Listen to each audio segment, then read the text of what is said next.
There's something about this photo that I really like. I don't know if it's one thing in particular, but here's a couple things. I really like how rich the colors are. And that I've taken a few photos of whatever plants these are. I don't know.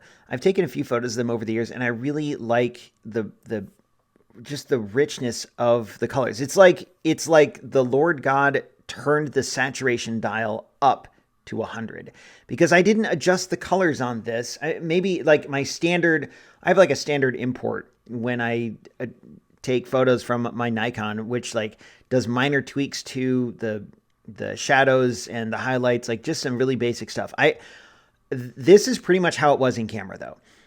And I think it's like this because of a couple things. Number one, the sun was getting low in the sky, and you can see I don't know if you can tell here, but the sun is like, it's not overhead, it's from the left.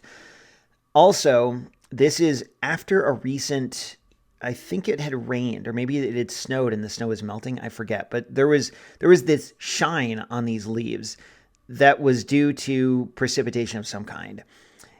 And between the sun, the low angle of the sun, and the shine because of the of whatever water source was on them, these colors just popped out. And that's kind of a cliche thing to say in art and photography, is that the colors pop, but they really do here.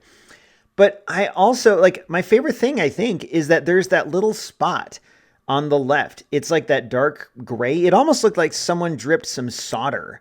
I don't know if you have an experience with soldering, but when you drip solder from a soldering iron or soldering gun, it looks like that. And that's not what happened here. It's just like a decaying spot on the leaf, but it looks really cool. And that's the one thing that draws your eye. And in a photo like this, sometimes it's hard to find a way to get you drawn in, because without that little dark gray spot, what would you look at? You would just kind of look at the whole thing altogether. But now your eye is drawn to that dark spot, and then from there, you can look out.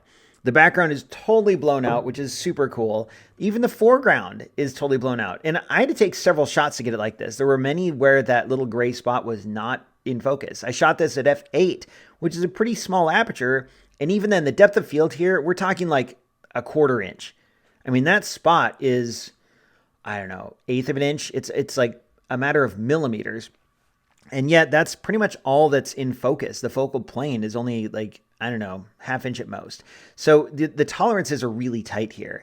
But it all came together in the photo that you see, that I really like. I think it worked out well. It's more abstract, and it's inspired by some photos that I have taken in the past, but it's its own thing. It stands on its own. I don't have like, one thing I like is to have a clear subject, which I don't know that I have here, because all the colors sort of blend together. That you could argue that the whole center of this is the subject. I don't know, but it's just like, I'm not a very abstract art kind of person. I like simple photography, and this is a bit more abstract for me, but I kind of like it.